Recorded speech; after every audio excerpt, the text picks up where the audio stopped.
And now we begin our final town hall meeting until after the holiday season. At this time, I would like to remind the City Council members of my upcoming Christmas party this Saturday evening. Tickets are $100. If you know where to get them, you know.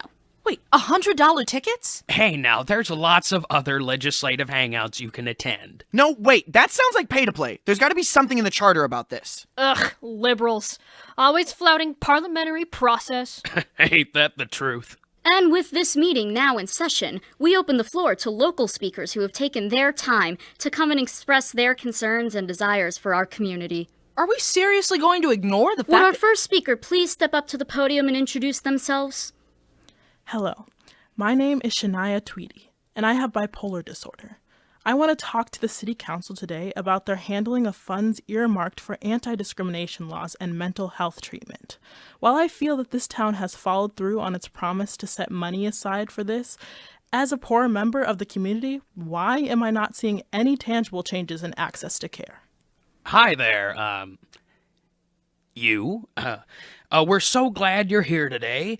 Thanks again for bringing attention to all the wonderful things this current council has approved and set aside funds for. But what about how it's being spent? Thank you so much for speaking on the quality of care this council has provided for the less fortunate and maligned in our community. But Look, Shania, I'm going to be blunt with you here. Most of the choices this council has made regarding the funds towards improving life for those with mental health issues, choices which I must say I disagree with wholeheartedly, were made to be on the books but not enforced. Now, I've been trying to introduce newer, more effective ideas on how to implement this funding. And that's all the time we have for our first speaker.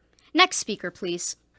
Hello, my name is James Harper, and I would like to just say that I have completely lost faith in this council's ability to follow through on its promises to its constituents. All throughout this past year, we have heard promise after promise about increased transparency, accountability, and more dialogue with the public. I personally feel, along with many other people in this city, that the failure of the current board to listen to residents is inexcusable. What do you have to say for yourselves? Hey now, we listen. We changed the curtains in here, didn't we? That doesn't really address my concerns. And that's all the time we have for Mr. Harper. Next speaker, please. You know, I think the way you're conducting this meeting is absolutely shameful. Let the record show tough Roccos. Of course. Next speaker, please. Hello, my name is Timothy Harrison, and to build on what Mr. Harper said, I just so happen to be a lawyer, and I've done some digging, and it seems that a lot of the new policies the City Council has been trying to implement seem to be designed to basically rob the public blind. It really seems like you're abusing the public trust. Thank you for voicing your concerns, Mr. Harrison. You see, in this great country, we are built upon feedback from our constituency. And on our website is a list of our recent accomplishments if you'd like to see what we've done so far for the community.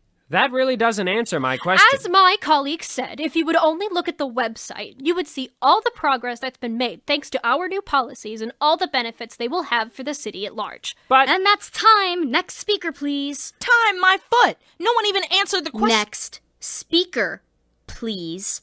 Hi, my name is Trent. So I've had depression for years, right?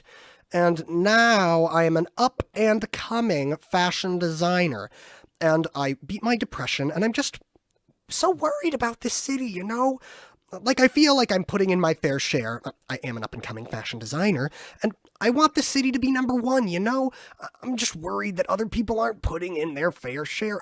Again, a fashion designer, and I just want this city to be number one. Up-and-coming designer. Well, Trent, I'm glad to hear you're doing so well in your career, but just saying do things to people isn't exactly helpful. Now, if I could, I would also like to congratulate the young man on his success. I think you're working very hard to make this city great, and you deserve not to pay taxes. What? And you're right. Other citizens in this town really aren't pulling their weight, and it's high time they started. Thanks, Dad. Now, hold on a second. Time. Next speaker, please. Hi, my name is Katrina, and I'm in the 6th grade. I was wondering, why do we continue to cheat our poor, disabled, and sick? Well, thank you, little girl, for your heartfelt, thought-provoking question. But that is a very complicated issue, and I'm afraid we don't have the time to really get into it right now. Bullcrap! Katrina, you're right. Our government is still failing many of its citizens. Now, the Progressive Party is trying to rectify that by... Boo the Progressive Party. You all think you're so great with your college degrees? Well, I, for one, am sick of you trying to indoctrinate our youth with your cockamamie socialist ideas. Since when did educating yourself and others to try and help improve our society become a bad thing? Oh, you wish you were improving society, you pinko commie pieces of... And that's all the time we have for public speakers this evening. At this time, the meeting will continue in a closed-door setting. I hope to see all of you invitees at my Christmas party, especially Jen with that beautiful glazed ham she always makes. The next public meeting will be sometime mid-January. I hope to see some of you there. Meeting adjourned.